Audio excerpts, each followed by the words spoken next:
قریب قریب آ جائیں ساتھ. اعوذ باللہ من الشیطان الرجیم. بسم اللہ الرحمن الرحیم.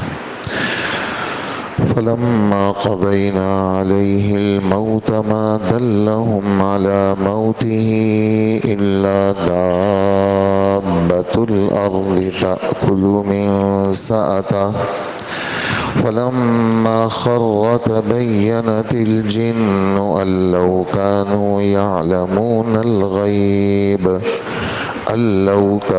يعلمون الغيب ما لبثوا في العذاب المهين. صدق اللہ العظیم. 22واں پارہ ہے، سورہ سبا ہے، آیت نمبر 14. اللہ پاک فرماتے ہیں پھر جب ہم نے سلیمان علیہ السلام کی موت کا فیصلہ کیا تو ان جنات کو ان کی موت کا پتہ کسی اور نے نہیں دیا بلکہ زمین کے اس کیڑے نے دیا جو حضرت سلیمان علیہ السلام کی لاٹھی کو کھا رہا تھا. چنانچہ جب وہ گر پڑے تو جنات کو یہ بات معلوم ہوئی کہ اگر جنات غیب کا علم جانتے تو اس ذلت والی تکلیف میں مبتلا نہ رہتے. یہ اس آیت کا لفظی ترجمہ ہے. بات دراصل یہ ہے کہ حضرت سلیمان علیہ السلام کو جو سلطنت ملی تھی وہ 13 سال کی عمر میں ملی تھی، اور کل حضرت کی جو عمر ہوئی وہ 53 سال ہوئی. تو 40 سال تک ان کی سلطنت قائم رہی، اور سلطنت ملنے کے 4 سال کے بعد انہوں نے بیت المقدس کا کام شروع کیا. تو یہ 53 سال ان کی عمر تھی اور 53 سال میں ان کی وفات ہوئی. تو بیت المقدس کا کام انہی کی زندگی میں پورا ہوا. بیت المقدس کا کام انہی کی زندگی میں پورا ہوا. چھوٹے موٹے کام آپ کو پتہ ہے، بڑی جگہ بنے، بڑی بلڈنگ بنے، مسجد بنے، مدرسہ بنے، چھوٹی چھوٹی چیزیں وہ باقی رہتی ہیں. تو چھوٹے موٹے کام باقی تھے، بڑے کام تو ہو گئے. جب بیت المقدس کی تعمیر ہوئی تو ان کی زندگی میں ہوئی، افتتاح بھی ہو گئی. تو انہوں نے 12,000 گائے اور بیل ذبح کیے، لوگوں کی دعوت کی، اور 20,000 بکریاں ذبح کی. شکرانے کی نماز پڑھی اور اللہ جل جلالہ سے دعائیں مانگی. یہ والی باتیں احادیث میں موجود ہیں کہ اللہ پاک سے کیا دعا مانگی. کہ حضور صلی اللہ علیہ وسلم فرماتے ہیں کہ انہوں نے دعا مانگی، یا اللہ یہ مسجد میں نے بنائی ہے اور آپ کے حکم سے بنائی ہے، اور یہ بات بھی ہم سب کے علم میں ہے کہ یعنی سر فہرست جو مسجد بنی ہے وہ بیت اللہ ہے. اور یہ بات بھی ہمارے علم میں ہونی چاہیے کہ سب نبیوں کا قبلہ وہ بیت اللہ تھا، حتیٰ کہ حضرت موسیٰ علیہ السلام کا قبلہ بھی بیت اللہ تھا. یہ تو جب اس طرف چلے گئے تو وہاں پر پھر ان کو قبلے کا حکم ہوا، ورنہ اصلی قبلہ سب نبیوں کا بیت اللہ تھا. تو پہلی مسجد وہ بیت اللہ ہے. اور دوسرے نمبر پر جو مسجد بنی، مقدس مسجد بنی، بڑھیا مسجد بنی، عزت والی مسجد بنی، وہ بیت المقدس تھی. اور تیسرے نمبر پر جو مسجد ہے وہ مسجد نبوی ہے. اور آپ صلی اللہ علیہ وسلم یہ والی بات بھی فرماتے ہیں کہ باقاعدہ قصد کر کے، سفر کر کے، قصد کر کے، اپنے سامان کو تیار کر کے اور اپنی سواریوں کو تیار کر کے اگر کسی مسجد کی طرف بطور عبادت کے، بطور تقدس کے اگر کہیں کوئی آدمی سفر کرنا چاہے تو پوری دنیا کے اندر صرف 3 مسجدیں ہیں. لا تشد الرحال الا الى 3 مساجد. سواریاں تیار کر کے، سامان باندھ کر کے اگر کہیں آدمی سفر کرے تو وہ یہ 3 مسجدیں ہیں، بیت اللہ اور بیت المقدس اور مسجد نبوی مدینہ منورہ کی. تو ان کی زندگی میں یہ مسجد بن گئی تھی جس کی میں نے تھوڑی کہ اللہ میری اس مسجد میں جو بھی آئے اور وہ آپ سے اپنے گناہوں کی معافی مانگے، اس کی اور کوئی غرض نہ ہو، اس کے گناہوں کو ایسا معاف کر دے کہ جیسے آج وہ اپنی ماں کے پیٹ سے پیدا ہوا ہے۔ یہ دعائیں حضرت نے مانگی اور اللہ نے قبول بھی کی، اور بہت مقدس والی جگہ ہے، برکت والی جگہ ہے بیت المقدس۔ اللہ کافروں سے چھڑوا دے اس کو، اور ہم اللہ سے درخواست کریں گے۔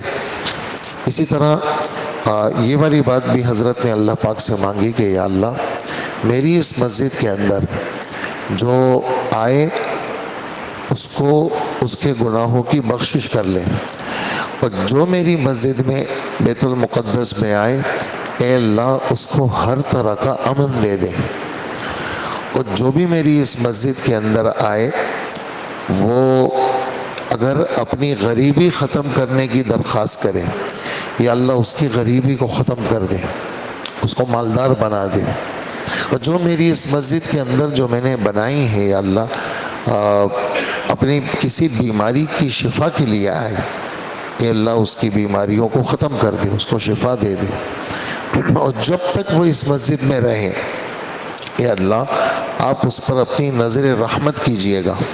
اور یہ ساری دعائیں اللہ پاک نے سلیمان علیہ السلام کی قبول فرمائیں۔ خیر، اس آیت میں جو واقعہ ہے وہ حضرت کی وفات کا واقعہ ہے، اور اس واقعے کے اندر بھی ہم سب کے لیے بہت سارا عبرت کا سامان ہے۔ اور یعنی واقعے کی صورت کیا ہے؟ واقعے کی صورت یہ ہے کہ اب چھوٹے موٹے کام باقی ہیں، اور یہ کام جو کر رہے تھے وہ جنات کر رہے تھے، اور جنات کی طبیعت میں سرکشی، وہ ان کے روب داب کی وجہ سے کام کر رہے تھے۔ اب اگر ان کی وفات کا علم جنات کو ہو جاتا تو جنات کام چھوڑ کے چلے جاتے اور کام ادھورا رہ جاتا، تو اللہ کے حکم سے اس کا اللہ نے انتظام کیا۔ اس انتظام کی صورت کیا تھی؟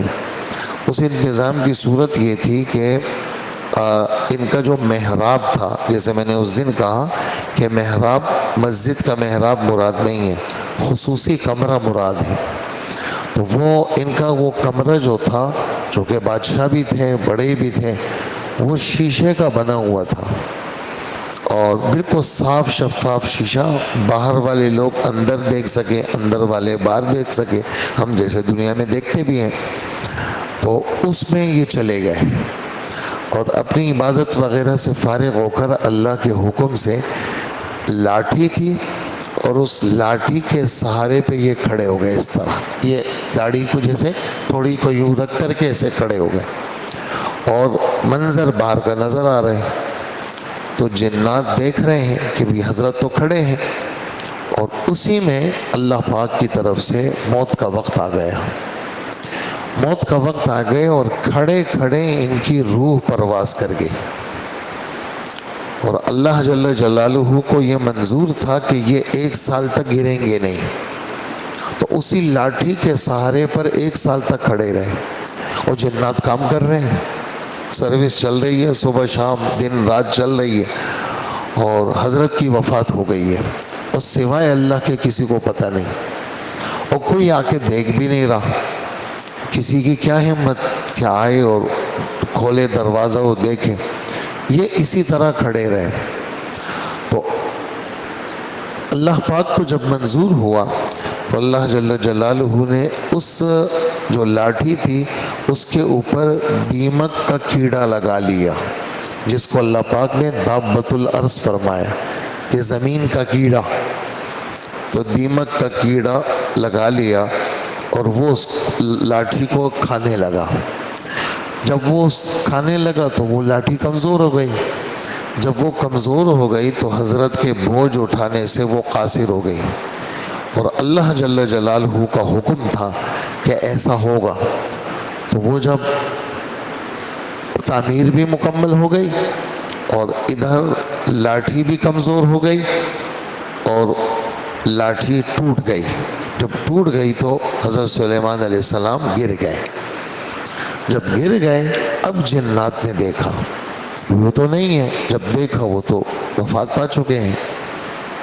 تو جب وہ وفات پا گئے تو پھر ان کو پتہ چلا کہ ہم تو دھوکے میں پڑے ہوئے تھے۔ اگر ہمیں غیب کی خبر کا پتہ ہوتا تو ہم اس ذلت والی تکلیف میں نہ رہتے، اس لیے کہ ان کی طبیعت میں تو سرکشی تھی، وہ تو ان کے زور دبدبے سے کام کر رہے تھے۔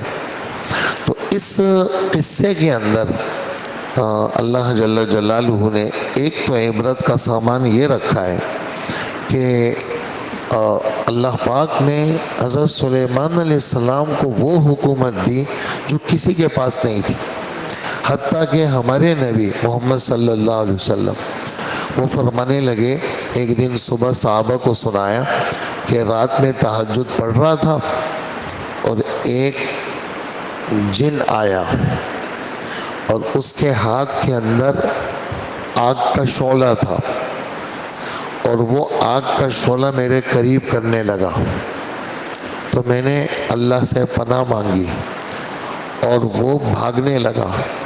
میرا بڑا جی چاہا کہ میں اس کو پکڑوں اور اس کو میں رسیوں سے باندھوں اور اس کو مدینے کی گلیوں میں چھوڑوں تاکہ مدینے کے بچے اس جن کے ساتھ کھیلیں اور اس کا مذاق اڑائیں۔ لیکن جب میرا یہ ارادہ ہوا تو مجھے اپنے بھائی سلیمان کی دعا یاد آ گئی کہ میرے بھائی سلیمان نے یہ دعا مانگی 23ویں پارے میں، رب ہب لی ملکا لا ينبغی لأحد من بعدی، یا اللہ مجھے ایسی سلطنت دینا جو کسی کو بعد میں نہیں ملے۔ تو چونکہ میرے بھائی کی دعا قبول ہو گئی تو میں اپنا زور پھر نہیں دکھانا چاہ رہا تھا، اس وجہ سے میں نے اس کو مردود چھوڑ دیا۔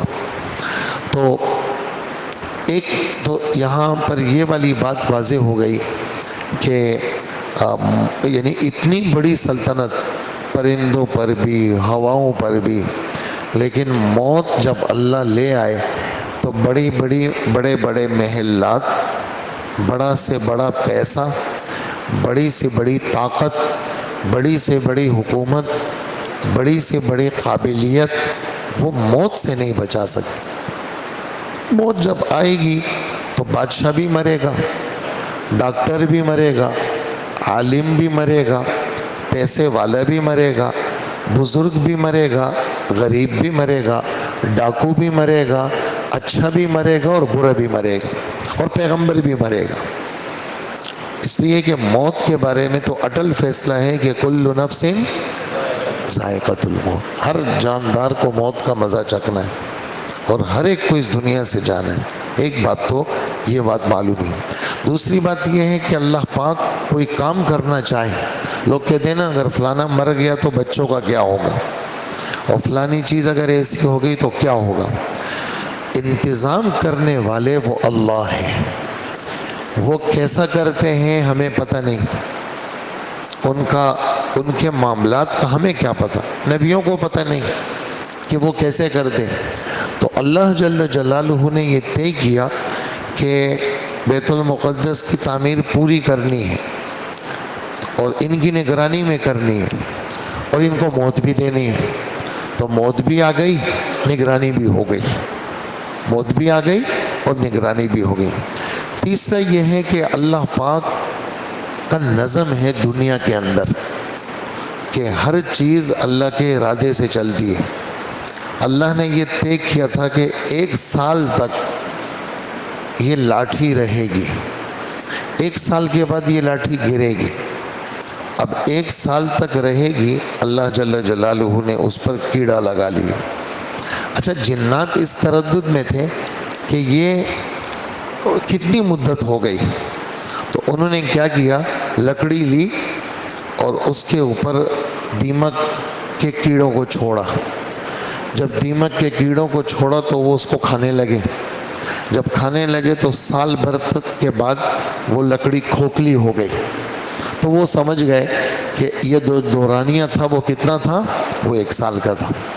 تو ایک عبرت تو یہ ہوئی کہ اللہ پاک کے ارادے سے اللہ جو چاہتے ہیں وہ کرتے ہیں، پھر جتنی مدت کے لیے چاہتے ہیں اتنی مدت کے لیے کرتے ہیں۔ پھر ایک عبرت کا سامان یہ ہوا کہ حضرت سلیمان علیہ السلام کی وفات کے بعد چونکہ جنات بڑے بڑے کام کرتے تھے، جب بھی آپ نے سنا بڑی بڑی لگن بنانا، بڑی بڑی عمارتیں بنانا، تو یہ محیر العقول کہ آدمی کی عقلوں کو حیران کرنے والے کام جب کوئی کرتا ہے تو سمجھتے ہیں لوگ کہ بھئی یار یہ تو بہت بڑے بڑے کام کا آدمی ہے، اسی کو خدا بنانا چاہیے۔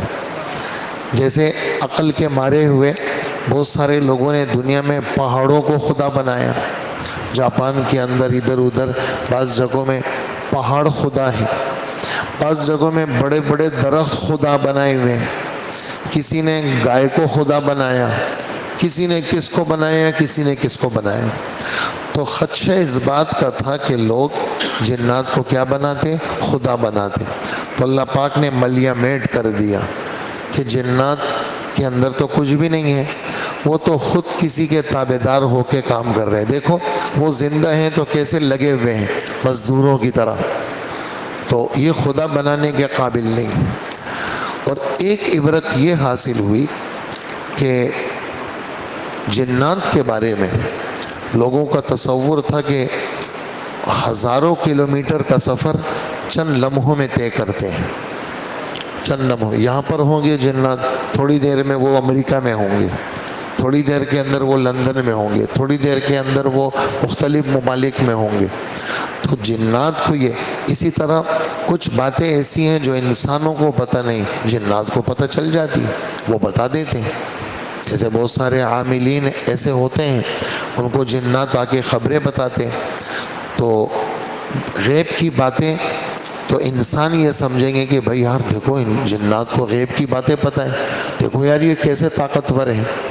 تو یہ سب کمزوریاں جنات کی اللہ پاک نے سلیمان علیہ السلام کے اس واقعے سے واضح کر دی کہ جنات کی کوئی حیثیت نہیں ہے، یہ ایک مخلوق ہے، اور یہ کوئی بھی کارروائی اگر کرتے ہیں تو وہ اللہ کے حکم سے کرتے ہیں۔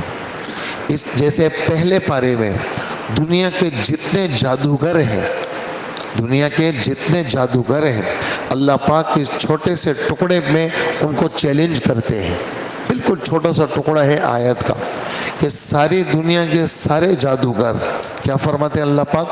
وَمَا هُمْ بِضَارِّينَ بِهِ مِنْ أَحَدٍ إِلَّا بِإِذْنِ اللَّهِ۔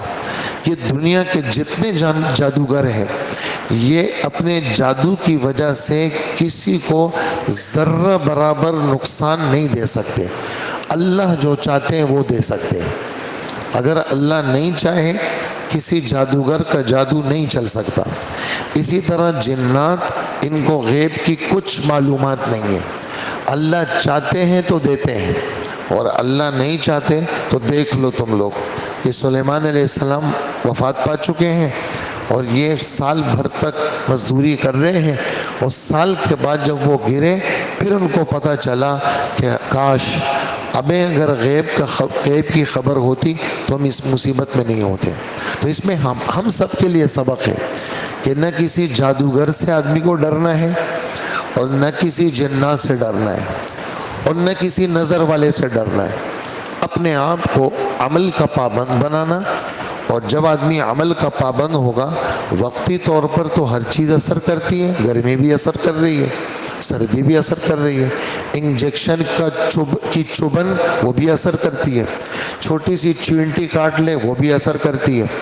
تو معمولی سا اگر کوئی اثر ہو جائے اس سے گھبرانا نہیں چاہیے، باقی ہوگا وہ جو کون چاہے گا؟ اللہ چاہیں گے۔ تو یہ اس آیت کی یہ باتیں تھیں، اللہ پاک ہمیں عمل کی توفیق عطا فرمائے۔ الحمدللہ رب العالمین۔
وصلی اللہ تعالی علی خیر خلقہ محمد وآلہ واصحابہ اجمعین برحمتک یا ارحم الراحمین.